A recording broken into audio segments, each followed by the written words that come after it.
it's okay. Yeah, I know about it. Hello, madam. Hello. I think you're Mr. Banerjee. Absolutely right. बैठिए. I'll call you later. Business proposal के बारे में मैंने ही आपको phone किया था. Very nice of you, madam. But I am sorry to say कि आपका प्रपोजल हम लोग एक्सेप्ट नहीं कर सकते. क्यों? आपको तो शायद पता होगा कि कुछ अरसे पहले हमारे एक बिजनेस पार्टनर की मृत्यु हो गई थी. जी हाँ, इसीलिए तो मुझे पता चला, इसलिए मैंने सोचा कि अगर आपको नए पार्टनर की जरूरत है तो मैं जितना चाहे पैसा आपकी कंपनी में इन्वेस्ट करने के लिए तैयार हूँ. सॉरी मैडम, हमारे बीच ये तय हो चुका है कि ये कंपनी हम दोनों ही मिलकर चलाएंगे. You see, मिस्टर बैनर्जी, मैं आपके टर्म्स और कंडीशन पर पैसा इन्वेस्ट करने के लिए तैयार हूँ. तो मैडम, मुझे फिर अपने पार्टनर से बात करनी पड़ेगी. और अगर उसने मना कर दिया तो? Then I'm sorry, मैं मजबूर हूँ madam. Well, let me explain it to you, mister Banerjee. क्या है कि मेरे पास बहुत सारा पैसा पड़ा हुआ है. तो सोच रही हूँ कि उसे यूं ही बैंक में पड़े रहने से किसी बिजनेस में इन्वेस्ट कर दूँ. अच्छा, तो आप कितना रुपया लगा सकती हैं? जितना आप कहें उतना. और एक खास ऑफर सिर्फ आपके लिए. अगर आप मुझे अपनी पार्टनर बना लेते हैं तो मैं अपने प्रॉफिट में से 50% आपको देने के लिए तैयार हूँ. वो भी आपके पार्टनर को बताए बगैर. What? हाँ, क्यों? 50% कम है तो फिर 60. ठीक है, आप मुझे अपना कार्ड दे दीजिए, मैं आपको फोन करूँगा. फोन मैं आपको करूँगी. Good day madam. Good day.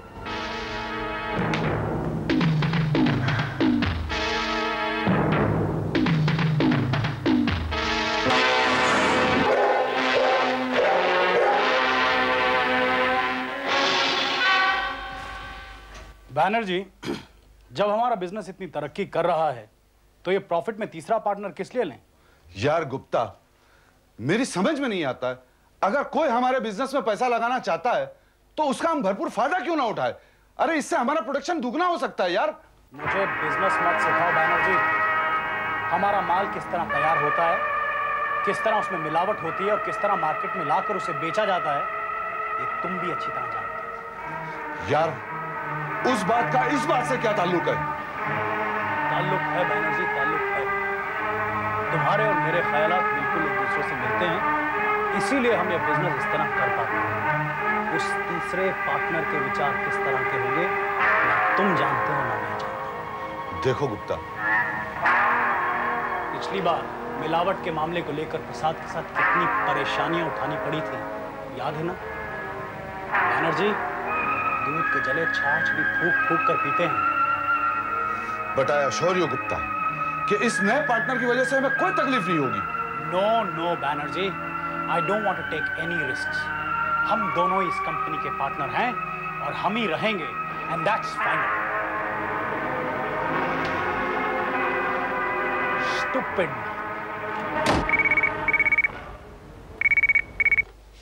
Hello Monica here. हाँ बोलो मोनिका. आपने आपके पार्टनर से मेरी पार्टनरशिप के बारे में बात की? हाँ बात तो की, पर काम बना नहीं. ठीक है, मैं आपको एक नया ऑफर देती हूँ. ऑफर? हाँ, अगर आपके पास कोई नया प्रोजेक्ट है तो मैं उस पर पैसे लगाने को तैयार हूँ. ठीक है, लेकिन जरा मुझे सोचने का वक्त तो दीजिए madam. Oh sure, take your own time. आप ऐसा क्यों नहीं करते? आप आज रात मेरे घर पे डिनर पे क्यों नहीं आते? फिर डिनर पे आराम से बातें करेंगे. ठीक है, I will be there. Okay, bye.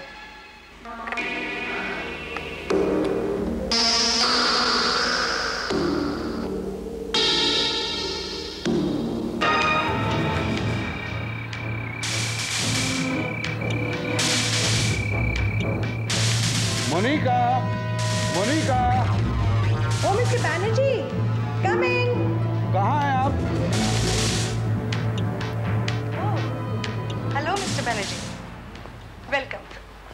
मैं आप ही का इंतजार कर रही थी. मिस मोनिका, जैसे मेरी और आपकी बात हुई थी उसके मुताबिक ये नया प्रोजेक्ट मैं लेके आया हूँ. Good, very good. आप अपना काम शुरू कर दीजिए. मैडम, इस नए प्रोजेक्ट के बारे में मैं आपसे कुछ डिटेल में बात करना चाहता था. उसकी कोई जरूरत नहीं है.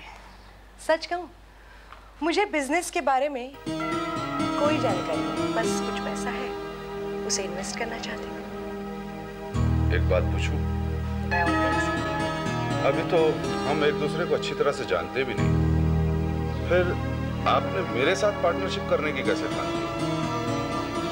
एक अजनबी पर इतना भरोसा?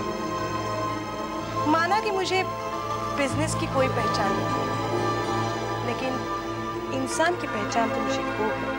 आपको मिलने से पहले मैंने आपके बारे में पूरी जानकारी हासिल की थी, उसके बाद ही मैंने आपको कांटेक्ट किया। आपको एक सवाल पूछूं? पूछिए। जब से हम मिले हैं तब से मैंने गौर किया है, आप मेरी तरफ अजीब निगाहों से देखते हैं। जी ऐसी तो कोई बात नहीं, लेकिन हाँ, जब से मैंने आपको देखा है मुझे लगता है शायद हम पहले कहीं मिले हैं। खैर छोड़िए, आइए प्रोजेक्ट के बारे में बात करें। उसके पहले कुछ ड्रिंक्स ले लें? Sure, why not. मैं अभी आई ना। जी। By the way Mister Banerjee, आप परफ्यूम इस्तेमाल करते हैं? जी, कोई खास शौक नहीं। You see, someone has gifted me a perfume, और मैं परफ्यूम इस्तेमाल करती नहीं, इसलिए मैंने सोचा आपको ही गिफ्ट कर दूं। Thank you madam. जरा इसकी खुशबू तो सूंघिए। वाह, क्या बात है।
बैनर्जी को भी हैं? हाँ ठीक है, नहीं इट्स ओके। हाँ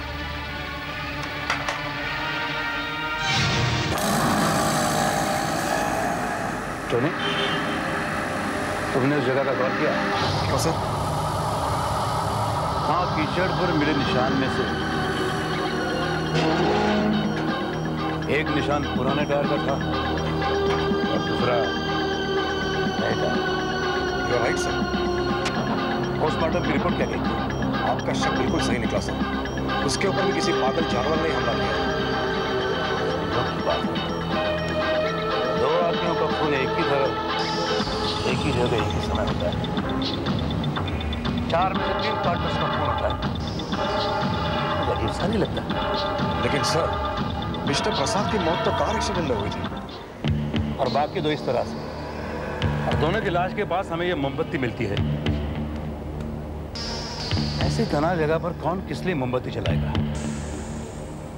बहरहाल तुम एक काम करो, नासिक जाकर प्रसाद की बीवी रेखा के बारे में ज्यादा से ज्यादा जानकारी हासिल करने की कोशिश करो। तो सर मर चुकी है।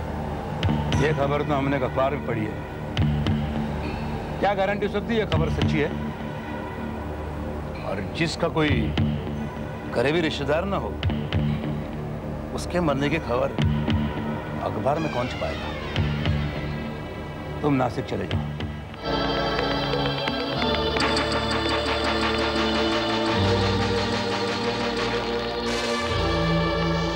Hello mister Madhav. आइए आइए कमांडर साहब। एक बात पूछनी है। पूछिए। आपने कहा था राज और बैनर्जी दोनों परफ्यूम इस्तेमाल नहीं करते थे, लेकिन दोनों को डेड बॉडी से परफ्यूम की सुगंध आ रही थी। तो आप भी तो परफ्यूम इस्तेमाल नहीं करते, तो फिर ये परफ्यूम की बोतल आपके पास कैसे? परफ्यूम की बोतल कमांडर साहब? जी हाँ। ये प्रसाद की यादगार है। प्रसाद को मैं बेटे जैसा मानता था। प्रसाद ने ये बोतल अपनी बीवी रेखा के लिए खरीदी थी। खपोली से आते वक्त ये मेरे ब्रीफकेस में रह गई। उसके जाने के बाद मुझे याद आया कि बोतल तो मेरे पास रह गई। तो फिर आपने ये बोतल रेखा को क्यों नहीं दी? मुझे यहाँ छोड़ करके प्रसाद चला गया और उसके बाद एक्सीडेंट हो गया और ये बोतल मेरे पास रह गई। ठीक है, अब मैं चलता हूँ, लेकिन फिर मिलेंगे जरूर।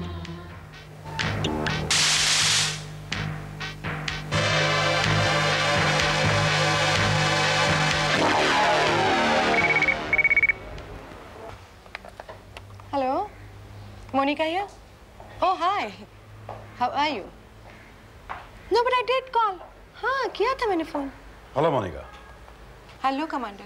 मैंने आपको डिस्टर्ब तो नहीं किया? जी नहीं। I'll call you later. Okay? Bye. Commander साहब, कोई खास काम? जी हाँ, इस इलाके में एक पागल कुत्ते ने 2 आदमी को जान ले ली। ये खबर शायद आपने सुनी ही होगी। जी हाँ। आप उस कुत्ते के बारे में जानती है? मैं क्या जानूं?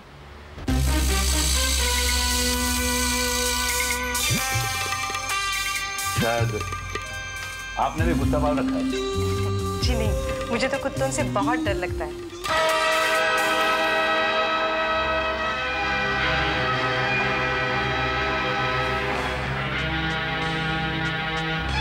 तो आपके पास ये कुत्तों के बिस्किट्स कैसे? हाँ, मैंने तो देखा ही नहीं। शायद पहले यहाँ रहने वाले लोग कुत्ता पालते हैं। ऐसे ही? हाँ, ये भी मुमकिन है। वैसे इससे पहले आप कहाँ रहती थी? नागपुर। ये जगह मुझे बहुत पसंद है, इसलिए यही रहने आया। यहाँ की हवा मुझे बहुत पसंद है। फिलहाल यहाँ तो गर्म हवा है। मैं तो आपको पागल कुत्ते से सावधान करने आया। अरे बैठिए ना, कोल्ड ड्रिंक वगैरह कुछ। जी फिर करिए।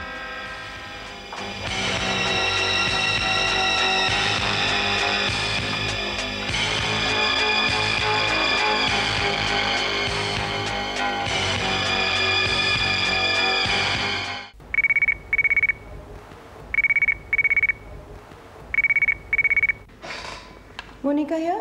हाय मोनिका। हाय।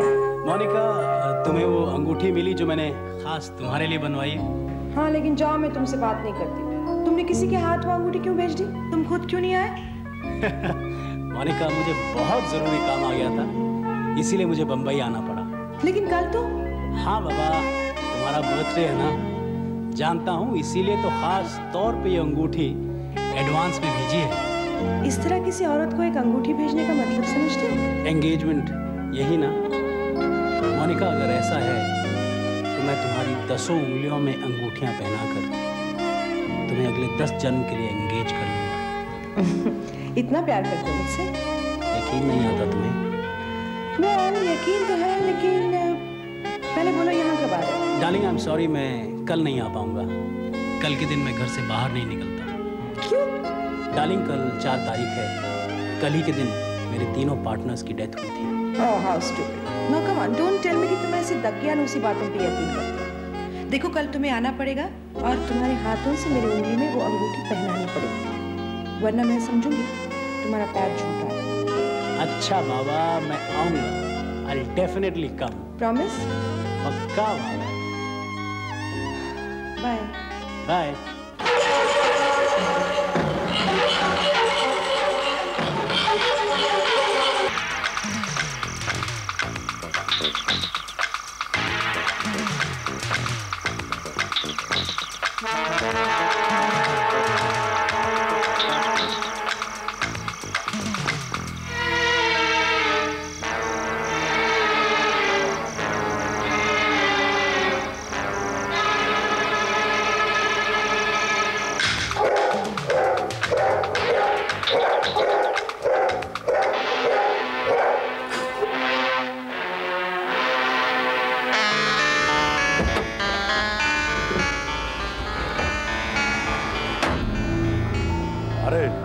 तुम नासिक से आ गए?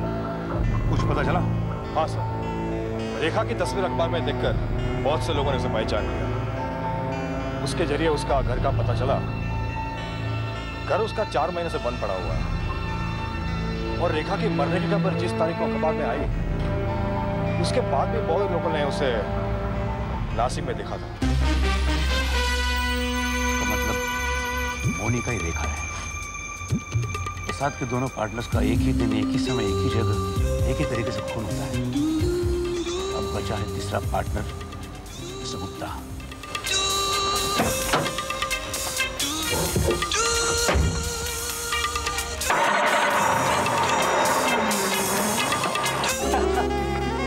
मोनिका डार्लिंग, तुम्हारे साथ वक्त कैसे गुजर जाता है कुछ पता ही नहीं चलता। ओहो, बहुत देर हो चुकी है, मुझे घर जाना है। अरे इतनी जल्दी? आज तो मेरा बर्थडे, आज आप ऐसे नहीं जा सकते। मगर नहीं, कुछ खाए बगैर मैं जाने नहीं दूंगी। ओके बाबा, जल्दी से लाओ, मुझे वाकई बहुत देर हो चुकी है। 1 मिनट में लाती।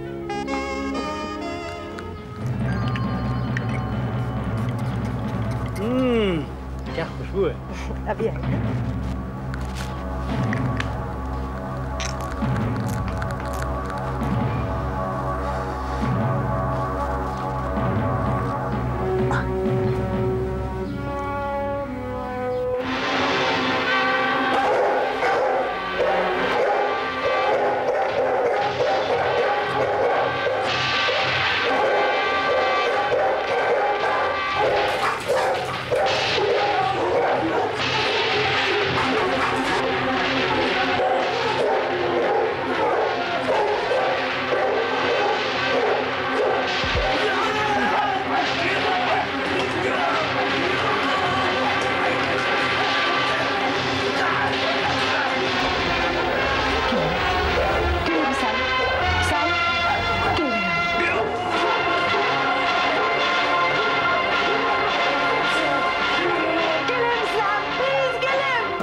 सब मैंने अपनी प्रतिक्रिया पूरी की। मैंने उन तीनों की जान ली थी प्रसाद, जिन्होंने तुम्हारी जान ली थी।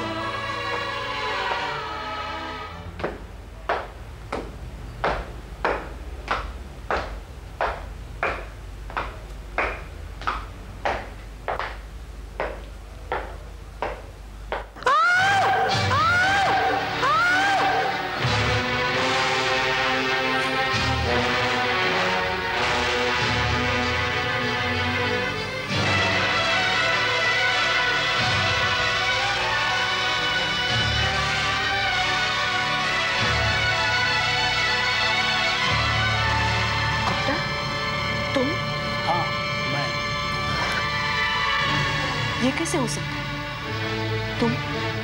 तुम जिंदा कैसे बच सकती हो? मैंने तो तुम्हें मार डाला था। मैं बताता हूं, जिस तरीके से तुमने राज और बैनर्जी को मारा था, ठीक उसी तरीके से तुम आज गुप्ता को मारना चाहती थी। तुमने अपने कुत्ते को ट्रेन किया था। एक खास परफ्यूम सूंघने के बाद वो आदमी या आदमी के जमीन पर हमला करता था। इस बार भी उसने गुप्ता पर हमला किया, लेकिन इतने में मैं यहां पहुंच गया।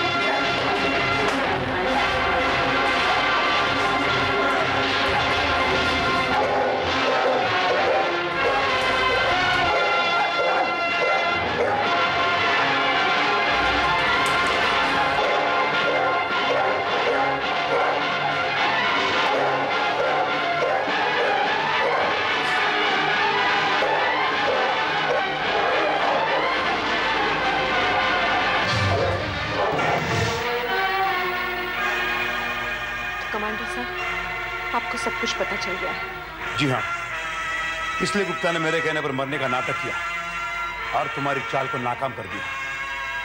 राज और बैनर्जी को तुमने मार दिया है ना? जी हाँ, मैंने मार दिया था। क्यों? क्योंकि उन तीनों ने मिलकर प्रसाद को मार डाला था। लेकिन प्रसाद की मौत तो एक्सीडेंट में हुई थी। मैं भी यही समझती थी, लेकिन प्रसाद के गुजर जाने के 4 साल बाद एक दिन मैं उनके घर गई। वहां मैंने गुप्ता और राज को आपस में बात करते हुए चुपके से सुन लिया था। उन तीनों ने मिलकर प्रसाद को अपने रास्ते से हटाने के लिए उसके गाड़ी के ब्रेक्स फेल कर दिए थे। गुप्ता, ये सच है? जी हाँ कमांडर, उस दिन हम लोगों के बीच में काफी बहस हुई, लेकिन प्रसाद ने हमारी बात नहीं मानी। खोपोली से निकलने के बाद हम लोगों ने उसका पीछा किया तो वो माधव जी को छोड़ने उनके घर गया। वहां उसे कुछ समय लग गया। उस दौरान हम लोगों ने उसकी गाड़ी की ब्रेक्स फेल कर दी। उस दिन से मेरे दिल में इंतकाम की आग भड़क उठी और मैंने प्रतिज्ञा की कि मैं इन तीनों का खून कर दूंगी। ये तुमने ठीक नहीं किया Miss Meena. I mean Mrs Rekha Saxena. तुमने कानून को हाथ में लिया है और कानून को हाथ में लेना अपराध है जिसके लिए कोई माफी नहीं।